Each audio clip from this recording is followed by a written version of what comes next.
Hello दोस्तों, welcome to my YouTube channel. I hope कि आप सब बढ़िया होंगे। तो इस वीडियो में हम बात करने वाले हैं सीए इंटर मई 24 अटेम्प्ट के लिए कि आपको कैसे प्रिपेयर करना है, क्योंकि अभी भी आपके पास 5 मंथ्स का टाइम बचा हुआ है। तो इन 5 मंथ्स को कैसे अच्छे से यूटिलाइज करना है, तो इस वीडियो में आज हम ये डिस्कस करने वाले हैं। तो वीडियो को स्टार्ट करते हैं। तो हम लोग यहाँ पे बात करने वाले हैं सीए इंटर मई 24 अटेम्प्ट के लिए, ठीक है। तो पहले मैं यहाँ पे फटाफट सारे सब्जेक्ट लिखता हूँ जो अभी, ये मैं अभी न्यू स्कीम की बात कर रहा हूँ, क्योंकि अभी ओल्ड स्कीम आपका नवंबर 23 आपका लास्ट अटेम्प्ट था। तो अभी मई 24 में आपका न्यू स्कीम ही अप्लाई होगा, ओल्ड स्कीम में एग्जाम नहीं होगा, ठीक है। तो पहले मैं इसके सब्जेक्ट लिखता हूँ सारे। एक हो गया आपका एडवांस अकाउंट, देन आपका लॉ, इसमें आपका दो आता है, एक corporate law basically, corporate law जो कि आपका 70 मार्क्स का है, एंड एक है आपका अदर लॉ जो कि आपका 30 मार्क्स का है। पहले ये था कि पहले आपका ओल्ड स्कीम के अंदर कॉर्पोरेट लॉ 60 मार्क्स का था एंड अदर लॉ में आपके 40 मार्क्स के थे, ये पहले था, ठीक है। और अभी थर्ड पेपर आपका कौन सा आता है, टैक्स। इसमें भी अगेन आईडीटी और डीटी। तो पहले ये था आपका 60-40 का रेशो था, बट अभी न्यू स्कीम के अंदर 50-50 का रेशो कर दिया गया है अंडर न्यू स्कीम। और फिर फोर्थ सब्जेक्ट आपका कोस्टिंग, ये पहले भी 100 का था, अभी भी 100 का है आपका।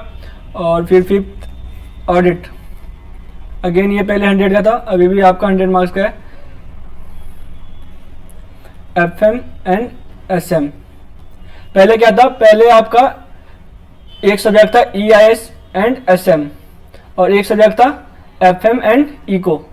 तो यहाँ पे क्या किया इन्होंने एफएम को ले लिया एंड एसएम को ले लिया, इनको कंबाइन कर दिया और ईआईएस एंड इको को हटा दिया, ठीक है। तो ये आपका 50 मार्क्स का ये हो गया एंड 50 मार्क्स का ये हो गया। और आपका पुरानी स्कीम में एक सब्जेक्ट था एडवांस अकाउंट, उसमें एक्चुअली दो अकाउंट्स थे, एक अकाउंट्स और एक एडवांस अकाउंट। तो इन्होंने दोनों को मर्ज करके एक सिंगल सब्जेक्ट बना दिया एडवांस अकाउंट के नाम से, ठीक है। तो मेजर आपका ये चेंज आया है सिलेबस के अंदर। और तो पहले बात करते हैं कि आपको कैसे प्रिपेयर करना है। तो देखो, सबसे पहले स्टार्ट करते हैं हम लोग कोचिंग से। कोचिंग का रिक्वायरमेंट देखो, वैसे तो मैं जनरली बोलता हूँ कि यूट्यूब पे काफ़ी फ्री क्लासेस अवेलेबल है, तो मतलब अगर कोई बच्चा सेल्फ भी करना चाहे तो कर सकता है। बट सिंस ये अभी न्यू स्कीम में फर्स्ट टाइम एग्जाम हो रहा है, तो मैं कहूँगा कि एक बार आप लोग पहले जो भी न्यू स्कीम का सिलेबस है वो एक बार देखें। तो उसमें अगर आपको कोई सा सब्जेक्ट टफ लग रहा है तो आप उसका कोचिंग ज्वाइन कर लेना। बट अगर कोई सब्जेक्ट आपको बिल्कुल इजीली समझ में आ रहा है सब कुछ, तो फिर वो आप सेल्फ भी कर सकते हैं, ठीक है। तो कोचिंग आपका ये आपका होगा ऑन रिक्वायरमेंट बेसिस, क्योंकि मैंने भी सीए इंटर के टाइम पे 3 सब्जेक्ट का कोचिंग ज्वाइन किया था और बाकी के 4 सब्जेक्ट मैंने सेल्फ किए थे, तो on requirement basis. But since ये न्यू स्कीम है, फर्स्ट टाइम इसके अंदर एग्जाम होगा, तो मैं कहूँगा कि आप यहाँ पे रिस्क मत लेना। अगर आपको कोई सा सब्जेक्ट टफ लग रहा है तो आप उसका कोचिंग ज्वाइन कर लेना, ठीक है। और फिर कोचिंग आपको कैसे ज्वाइन करना है, मतलब पहले कौन से सब्जेक्ट का ज्वाइन करना है, फिर कब। आई थिंक अभी तक मोस्टली स्टूडेंट ने कोचिंग स्टार्ट कर दिया होगा, बट स्टिल अगर मैं कहूँ तो देखो, इसमें सबसे ज़्यादा चेंज आता है टैक्स के अंदर। तो टैक्स की कोचिंग बिल्कुल लास्ट में ज्वाइन करना, क्योंकि इसमें कई सारे अमेंडमेंट्स आते हैं, तो ये बेटर है कि आप इसको लास्ट में ज्वाइन करें।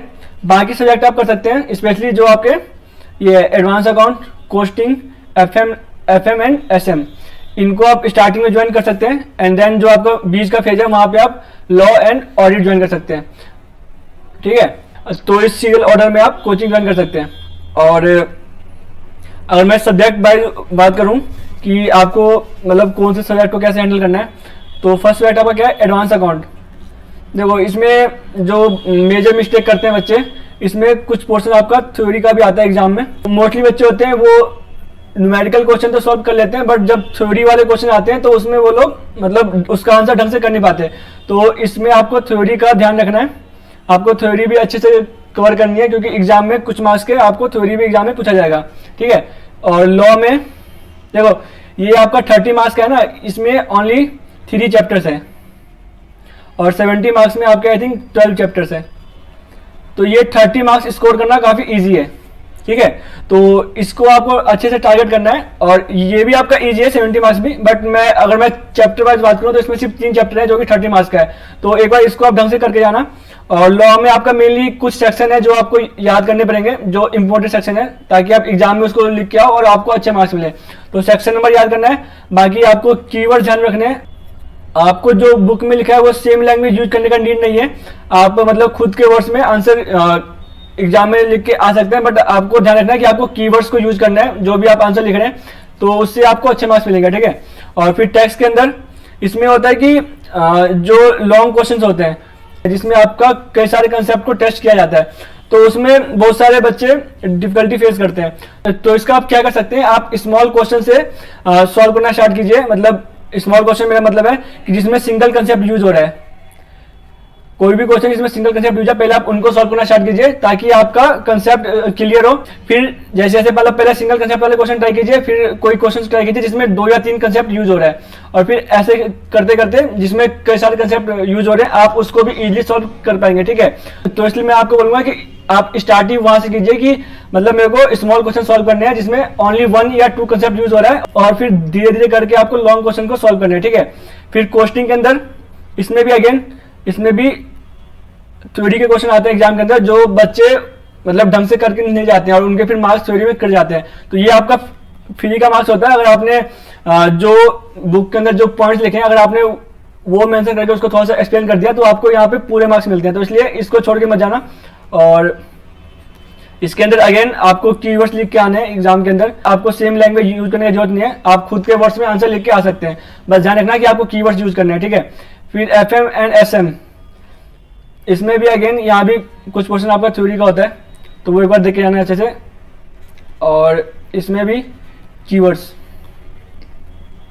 तो ये मैंने एक बार आपको मतलब सब्जेक्ट के पॉइंट ऑफ व्यू से बता दिया कि आपको कैसे प्रिपेयर करना है, बट अगर मैं टोटल बेसिस बताऊं मतलब कुछ पॉइंट जो आपको ध्यान में रखना है, तो सबसे पहला कोचिंग का मैंने आपको बता दिया। सेकंड, आपको कौन कौन सा मटेरियल रेफर करना है, तो सिंस ये न्यू स्कीम है तो इसमें सबसे मेन आपका क्या होगा, स्टडी मैट। वैसे मैं जनरली बोलता हूँ कि आपको क्या क्या कवर करना चाहिए, तो मैं बोलता हूँ कि स्टडी मैट, देन आपका पास्ट पेपर, फिर आपका आता है mock test paper MTP, revision test paper, और कुछ होते हैं आपके जैसे कि MCQ बुकलेट हो गया, केस स्टडी बुकलेट हो गया। तो ये सब मैं बोलता हूँ कि आपको सॉल्व करके जाने होते हैं, बट सिंस ये न्यू स्कीम है आपको मतलब इस स्कीम के अंदर फर्स्ट टाइम आपका एग्जाम हो रहा है मई 24 में, तो आपका जो सबसे मेजर चीज है वो कि आपका स्टडी मैट। आप ये सोच लो कि आपको स्टडी मैट को अपने दिमाग में पूरा छाप के जाना है। तो छाप के जाने से मेरा मतलब है कि आपको सब कुछ कवर करके जाना है, मतलब आपको कोई भी कंसेप्ट मिस नहीं करना, कोई भी क्वेश्चन मिस नहीं करना, क्योंकि जब भी कोई नया स्कीम लॉन्च होता है तो उसमें स्टार्टिंग के 1 और 2 अटेम्प्ट्स के पेपर थोड़े इजी आते हैं। मेरा इससे मतलब है कि आपको स्टडी मैट से सेम क्वेश्चन देखने को मिलता है यहाँ पे। मेरा मतलब है कि आपको एग्जाम के अंदर स्टडी मैट से कई सारे क्वेश्चन सेम टू सेम देखने को मिल सकता है, तो इसलिए मैं आपको कह रहा हूँ कि स्टडी मैट को बिल्कुल भी इग्नोर मत करना। स्टडी मैट के सारे कंसेप्ट, सारे क्वेश्चन, सब कुछ आपको करके जाना है, ठीक है। तो ये आपका सबसे मेजर चीज है। और बाकी अगर मैं पास्ट पेपर की बात करूं तो ये अभी आपका न्यू स्कीम है, तो अभी कोई भी पास्ट पेपर आपके पास नहीं है, तो इसको आप स्किप कर सकते हो। बाकी मॉक टेस्ट पेपर ये आपका एग्जाम से पहले इंस्टीट्यूट लॉन्च कर देगा, मॉक टेस्ट एंड ये दोनों इंस्टीट्यूट आपको एग्जाम से पहले बिफोर एग्जाम वो लॉन्च कर देंगे। इसमें भी ये आपका काफी इंपॉर्टेंट है क्योंकि यहाँ पे आपको जनरली न्यू क्वेश्चन देखने को मिलते हैं जो कि एग्जाम में पूछे जा सकते हैं, तो ये सब आप देख के जाना एक बार। बाकी अभी देखो अभी आपका क्या है, आपका सभी पेपर में 30 मार्क्स का MCQ है। पहले था कि ओनली 4 पेपर में 30 मार्क्स का MCQ था, बट अभी सभी पेपर में आपका मतलब 6 पेपर में 30 मार्क्स का MCQ है, तो इसलिए ये आपको ढंग से करके जाना है। ये भी सर इंस्टीट्यूट कुछ दिन में लॉन्च कर देगा, बाकी इसके लिए आप कोई सा टेलीग्राम ग्रुप ज्वाइन कर सकते हैं, वहां पे आपको कई सारे MCQ मिल जाएंगे डेली बेसिस पे, जिससे आपकी प्रैक्टिस अच्छी हो जाएगी, ठीक है। तो ये आप कर सकते हैं। बाकी एग्जाम से कुछ टाइम पहले I think institute case study booklet भी लॉन्च कर देगा, तो ये भी अगर इंस्टीट्यूट लॉन्च करता है तो इसको देख के जाना। और ये कुछ पॉइंट थे जो आपको मेरे को बताने थे।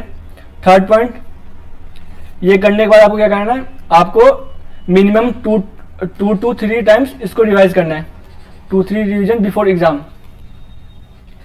नेक्स्ट पॉइंट है कि आपको एग्जाम से कंप्लीट योर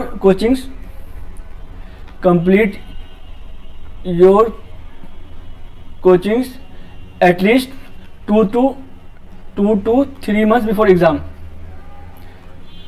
क्योंकि इस टाइम पे आपको क्या करना है, जो मैंने अभी आपको थर्ड पॉइंट बताया कि this should be only for revision. Fifth point,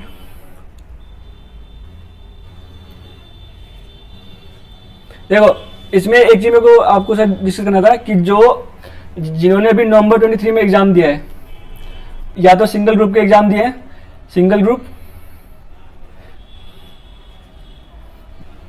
या फिर उन्होंने बोथ ग्रुप दिया बट उनको लग रहा है कि उनका एग्जाम पास होने का चांसेस काफी कम है, ठीक है, तो उनको क्या करना है, उनको अभी से स्टार्ट कर दो, start your preparation for May 24।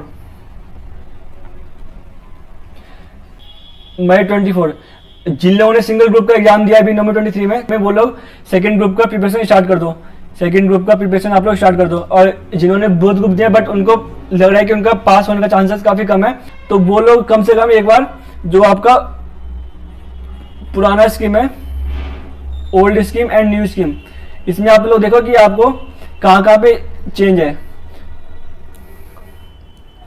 इनको आपको क्या करना है, कंपेयर करना है, कौन से टॉपिक हैं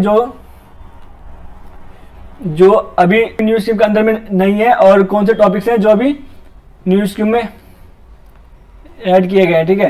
तो ये आपको एक बार कंपेयर करना है, फिर इसके बाद क्या करना है आपको, जो आपके न्यू टॉपिक्स हैं उनको कम से कम आप प्रिपेयर करना स्टार्ट कर दो, start preparing for the new topics, क्योंकि अभी आपको रिजल्ट में कम से कम 1 मंथ का टाइम बचा हुआ है, तो इस टाइम में आप जो न्यू टॉपिक्स है उनको पढ़ना स्टार्ट कर दो, ताकि आपको कुछ ना कुछ प्रिपरेशन साथ में चलता रहेगा।